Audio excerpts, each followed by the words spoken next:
cherche des nerfs en couleur pour chanter le Gabon. Avec des mots verts, jaunes et bleus, j'rappe ma chanson. Sans que les couleurs ne déteignent sur la mer, sans que mes pas se perdent en forêt. Juste une idée trouvée en plein air pour chanter le Gabon. À la recherche des nerfs en couleur, t'habitant au Gabon. Trouver des mots qui te parleront de mon toit à l'Afrique. Sur une bille de Koumé, saluant le coucher du soleil. Sur une pirogue, nous glisserons sur le Goué. Voilà. Nous sommes ici, comme nous vous le disions, à la paroisse de Dibouangui. Notre-Dame de Lourdes de Dibouangui. C'est à 25 km de la localité de Lébamba. Bien reculé quand même, on va le dire, et la route pas très praticable, mais c'est pas bien grave, puisqu'on a pu y accéder. Ça veut dire clairement que tout le monde peut évidemment y accéder. Adré, vous êtes ici depuis quelques temps seulement. Alors, et on a appris que cette paroisse Notre-Dame de Dibouangui avait en son sein une importante communauté religieuse, à savoir les prêtres et les religieuses. Alors, est-ce que vous pouvez nous en parler? Bon, brièvement, puisque c'était avant notre naissance, hein, si on peut le dire. Je crois ici, le local que vous voyez, c'est un local qui abritait les prêtres, c'est pourquoi on l'appelle presbytère. Et les sœurs devaient abriter les locaux juste à proximité, et le bâtiment que nous pouvons apercevoir depuis ici. Bon, c'est, je crois, à partir de la fermeture, l'année 1977, après la mort du frère Michel, qui avait été fortement abattu par un des fils du village.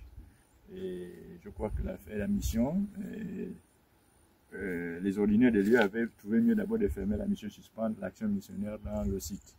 Et nous sommes venus qu'après réouverture, mais aujourd'hui, il y a eu d'autres équipes pastoraux qui sont passées avant nous, après ouverture, mais avec le collège Saint-Félicien de Dibouangui.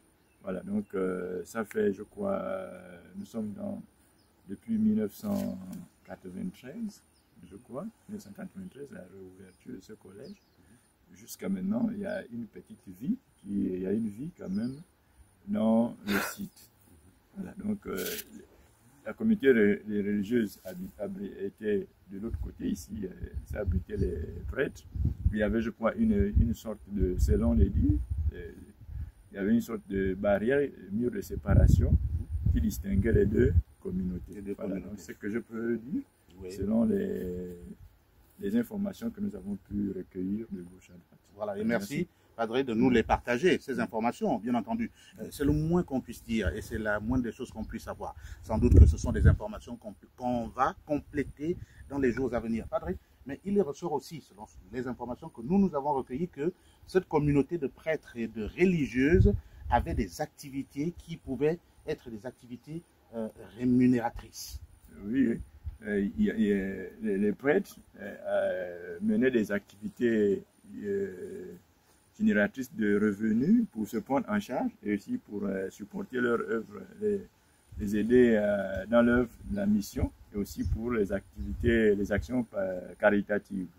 Donc, je crois il y avait des vergers qui permettaient de faire de la confiture, par exemple. Confiture, voilà, il y avait les potagers, il y avait aussi, ils pratiquaient de l'élevage, je crois de l'autre côté, il y avait des bouviers, voilà, des vaches, des moutons, quelque chose comme ça, qu'on gardait de l'autre côté, et des grandes plantations de vivriers et aussi du maraîcher. Donc, il y avait des cafés, et de la banane, arachide et autres produits vivriers et maraîchers. Surtout aussi dans l'agriculture durable, hein, avec le café, les cerisiers, le cacao, du poivre, qui était aussi produit au niveau de Dibouangui. Alors, en ce qui vous concerne, on va terminer par là, ce rêve-là, vous ne le nourrissez pas aujourd'hui? même si vous n'avez pas fait partie de cette époque. Oui, en filigrane, nous nourrissons ce rêve depuis que je suis affecté. Ça fait aujourd'hui 3 ans que je suis affecté cartéré entre deux missions. C'est Notre-Dame de l'eau de Dibouangui et celle de Kisselce de Ndoubi. Ça ne fait pas 1 mois que je suis nommé maintenant. Je suis désormais curé sur place de Dibouangui. Et ce rêve, je l'ai souvent nourri. Et je pense qu'avec